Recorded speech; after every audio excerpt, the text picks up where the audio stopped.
राम राम दोस्तों, जय बाबा नीम करोली महाराज जी की। आशा है कि आपके ऊपर भी बाबा जी की बहुत ही कृपा होगी। आपके घर परिवार में भी सभी कुशल मंगल होंगे, यही मैं प्रार्थना करता हूँ बाबा नीम करोली जी से, मेरे महादेव जी से, मेरे राम जी से, मेरे कान्हा जी से, मेरे हनुमान बजरंग बली जी से। हे मेरे प्रभु, सभी भक्तों के ऊपर अपनी दया दृष्टि बनाए रखना। ओम श्री सर्वदेवाय नमः। ओम नमः शिवाय। दोस्तों, शिव महापुराण, इसका आगे का प्रकरण मैं आपको सुनाऊंगा। कल मैंने आपको जब ब्रह्मा और विष्णु में युद्ध छिड़ा हुआ था वो प्रकरण सुना था। ब्रह्मा जी को अभिमान हो गया था सृष्टि रचाने का, और वो शिव भोलेनाथ जी ने उनका 5वां शीश कटवा दिया था, उसका घमंड तोड़ दिया था ब्रह्मा जी का। उससे आगे शुरू करते हैं शिव जी का ज्ञानोपदेश। श्री नंदिकेश्वर बोले, ब्रह्मा जी और विष्णु जी हाथ जोड़कर शिव जी के अगल बगल में खड़े होकर स्तुति करने लगे। इससे शिव जी प्रसन्न होकर उनसे बोले, तुमने आज महान दिन पर मेरी पूजा की है। आज से इस दिन का नाम शिवरात्रि होगा। यह बड़ा पवित्र दिन है। इस शिवरात्रि के दिन 14 जो मेरे लिंगेश्वर की पूजा करेंगे वे मुक्त हो जाएंगे। जो व्यक्ति प्रपंच रहित होकर इस एक दिन भी मेरी पूजा करेगा वह 1 वर्ष की निरंतर पूजा का फल प्राप्त करेगा। मेरा लिंग रूप जो स्तंभ प्रकट हुआ था वह आर्द्रा नक्षत्र है, और जो व्यक्ति मार्गशीर्ष अगहन माह में आर्द्रा नक्षत्र में उमा सहित मेरी पूजा मेरे लिंग रूप में या बेर लिंग में करेगा अथवा दर्शना प्राप्त करेगा वह मुझे कार्तिकेय के समान परम प्रिय होगा। शिवरात्रि पर दर्शनों का ही महान फल है। पूजन से जो फल प्राप्त होगा उसका मुख से वर्णन नहीं किया जा सकता है। तुम दोनों ब्रह्मा और विष्णु की युद्ध भूमि में जहाँ मेरा लिंग स्तंभ प्रकट हुआ है वह अरुणाचल के नाम से प्रसिद्ध होगा। यहाँ पर शरीर छोड़ने वाले व्यक्तियों की मुक्ति अवश्य प्राप्त होगी। जो व्यक्ति मुझ पर परमेश्वर की लिंगेश्वर रूप में पूजा करेंगे उन्हें चारों प्रकार की मुक्ति प्राप्त होगी। भगवान शिव की बात सुनकर ब्रह्मा जी एवं विष्णु जी ने कहा, आप हमें सर्ग आदि के 5 कृत्य के लक्षण बताओ। शिव जी ने बताया, सृष्टि स्थिति अहंकार तिरोभाव और अनुग्रह में 5 प्रकार के कर्म संसार में नित्य सिद्ध हैं। इनमें संसार के प्रारंभ करने को सर्ग कहते हैं, और उनको स्थिर रखने को स्थिति को और नष्ट करने को संहार कहते हैं। इधर उधर बदलने के तिरोभाव और संसार से मुक्ति को अनुग्रह कहते हैं। इस प्रकार ये मेरे 5 कृत्य हैं। इन 5 कृत्यों को चलाने के लिए मेरे 5 मुख हैं। चारों दिशाओं में 4 मुख और मध्य में 5वां मुख स्थित है, जिसे केवल विद्वान व्यक्ति ही जानते हैं। 5वें कृत्य अनुग्रह को कोई भी नहीं पा सकता। तुम भी उस कर्म को भूल गए हो। तुम में मूर्खता आ गई है। अब तुम यदि चाहो तो मेरा ओमकार नाम का मंत्र जाप करो। इससे तुम्हारे अंदर अभिमान नष्ट हो जाएगा, और तब भगवान शिव जी ने ब्रह्मा जी और विष्णु जी को उत्तर की ओर मुँह करके ओमकार का उपदेश दिया। तब ब्रह्मा जी व विष्णु जी ने नमस्कार करके उनकी स्तुति इस प्रकार की, हे सर्वेश्वर, आपको नमस्कार है। हे संसार के निर्माण करने वाले पंचमुख वाले, आपको हमारा प्रणाम है। गुरुदेव भगवान शिव ने प्रसन्न होकर कहा, मैंने सभी तत्वों का वर्णन करके मंत्र भी बतला दिया है। इसका जप करके तुम मुझे प्रत्यक्ष जान सकोगे। यह मंत्र भाग्य विधायक और ज्ञान देने वाला है।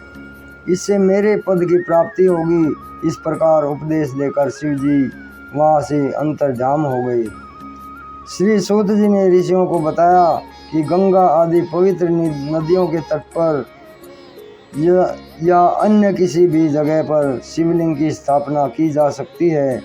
यह समझ लेना चाहिए कि शिवलिंग का पूजन प्रतिदिन होते रहना चाहिए। पृथ्वी संबंधी द्रव्य, जल या निर्मित अथवा धातु आदि से बने शिवलिंग की स्थापना इच्छानुसार करें। चल मूर्ति छोटी और अचल मूर्ति बड़ी बनानी चाहिए। मिट्टी, पत्थर और लोहा आदि के सांचे से इन्हीं धातुओं का 12 अंगुल का लिंग का निर्माण करना चाहिए। लिंग या मूर्ति दोनों ही की पूजा शिव पद को प्राप्त करने वाली है। कोई भक्त शिव जी की गोद में उमा को बैठाकर उनकी पूजा करते हैं। गुरु से पूछकर स्नान करके भस्म लगाकर नैवेद्य से पूजन करना चाहिए। पंचाक्षर मंत्र ओम नमः शिवाय के जप में प्रणव लगाना चाहिए। फल प्राप्ति हेतु गुरु से दीक्षा अवश्य लें। गुरु ज्ञानवान तथा जाति से ब्राह्मण होना आवश्यक है। जो व्यक्ति 5 करोड़ पंचाक्षर मंत्र जप ले वह सदा शिव रूप हो जाता है। ब्राह्मण को प्रतिदिन 1008 गायत्री मंत्र का जाप करना चाहिए। ओमकार मंत्र को 1000 बार जाप करने से मनोरथ सिद्ध हो जाता है। शिव क्षेत्र में 100 गुना फल प्राप्त होता है। जहाँ पर शिवलिंग को स्थापित किया गया है वहाँ से 100 हाथ तक चारों ओर की भूमि पवित्र रहती है। वह पुण्य क्षेत्र कहलाता है। इतना सुनकर ऋषियों ने सूत जी से पूछा, अब आप हमें ऐसे पुण्य क्षेत्रों का वर्णन संक्षेप में बताने की कृपा करें जिनका आश्रय पाकर स्त्री पुरुष परम शिव पद को प्राप्त कर लेते हैं। इनका आगमन कैसे हुआ और यह भी बताने की कृपा करें। गंगा इत्यादि नदियों के तटों पर अनेक तीर्थ हैं। सरस्वती नदी भी पवित्र नदी है। इसके तट पर रहने वाले व्यक्ति ब्रह्म पद को प्राप्त करते हैं। हिमालय पर्वत से निकलने वाली पवित्र गंगा जी 100 मुख वाली है तथा पतित पावनी है। इसके तट पर वास करना पुण्यदायक है। इसके तट पर काशी आदि अनेक पुण्य क्षेत्र हैं जहाँ पर निवास करना मोक्ष प्राप्त करना है। सोनभद्र नदी के तट पर स्नान व्रत आदि करने से मनुष्य गणेश की पदवी को प्राप्त करता है। 24 घंटे 24 मुख वाली नर्मदा नदी के तट पर निवास करने वाला व्यक्ति वैष्णव पद को प्राप्त होता है। जो व्यक्ति तमसा, रेवा, गोदावरी आदि नदियों के तट पर वास करता है वह ब्रह्म हत्या आदि से भी छूट जाता है। कृष्णा, वेणी, विष्णु लोकदायिनी तथा तुंगभद्रा आदि नदियों का ब्रह्मलोक से निष्कासित व्यक्तियों को अपने तट पर जन्म देती हैं। सरस्वती, पंपा, कन्या, श्वेता, कावेरी आदि नदियाँ भी पुण्य प्रदान करने वाली हैं। ये सभी क्षेत्र शिवलोक प्रदान करने वाले हैं तथा अभीष्ट फल प्रदान करने वाले हैं। इनमें स्नान, ध्यान, तप, जप करने से महान पुण्य की प्राप्ति होती है। सूत जी ऋषिगण बोले, अब हमें स्वर्ग और नरक को भेजने वाले धर्म अधर्म का विवेचन करके बताइए। साथ ही हमें उस सदाचार का वर्णन भी बताइए जिससे धर्म और अधर्म को जीता जा सके। सूत जी बोले, हे ऋषियों, चारों वर्णों के मनुष्यों को चाहिए कि वे सूर्योदय से पहले उठकर अपने इष्ट देव का ध्यान करें। पूर्व दिशा की ओर मुख करके बैठने से उत्तम फल प्राप्त होता है। उषा काल में शौच आदि से निवृत्त होकर दातून स्नान करके नदी में कमर तक कंठ तक खड़े रहे और स्नान करना चाहिए। घुटने तक के जल में स्नान करना पड़े तो मंत्र बोलकर स्नान करना चाहिए। इसके पश्चात तीर्थ के जल से वहाँ के देवों और अपने इष्ट देवों को संतुष्ट करें। वस्त्र पहनाकर पितरों का तर्पण करें। आचमन संध्या उपासना करके गायत्री मंत्र का जाप करें। तीनों समय प्रातः, दोपहर और सायंकाल में संध्या करें। सायंकाल की संध्या पश्चिम की ओर मुख करके करें। उंगलियों के छिद्रों से सूर्य को अस्त होता हुआ देखें। प्रदक्षिणा कर शुद्ध आचमन करें।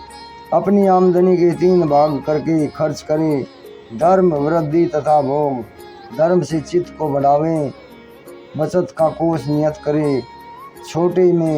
थोड़े में ही निर्वाह करने की आदत डालें। ऋषि कर्म के धन में से 10वां भाग दान कर दें। व्यापार के धन में 6वां भाग दान करें। यथाशक्ति याचकों को दान करें। दूसरों के दोषों की तरफ ध्यान ना दें। क्रोध को उत्पन्न करने वाली बात को किसी से ना कहें। प्रातः, साय, संध्या और अग्नि होम करना चाहिए। सूर्य की वंदना करो। सूत जी ऋषियों ने सूत जी से कहा, अब आप अग्नि यज्ञ, देव यज्ञ, ब्रह्म यज्ञ, गुरु पूजा आदि तथा ब्रह्म तृप्ति को क्रम को बताइए।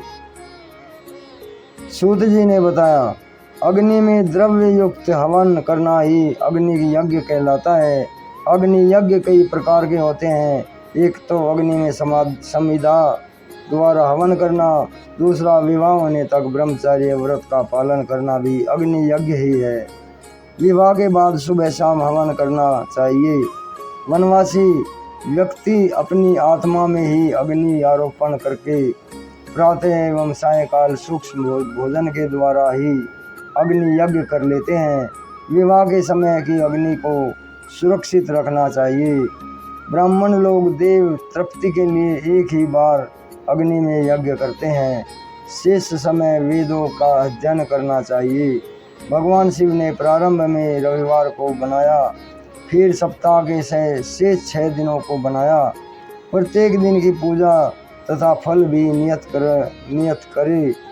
पाप की शांति के लिए रविवार के दिन की पूजा उत्तम है। लक्ष्मी की प्राप्ति के लिए सोमवार का दिन अच्छा है।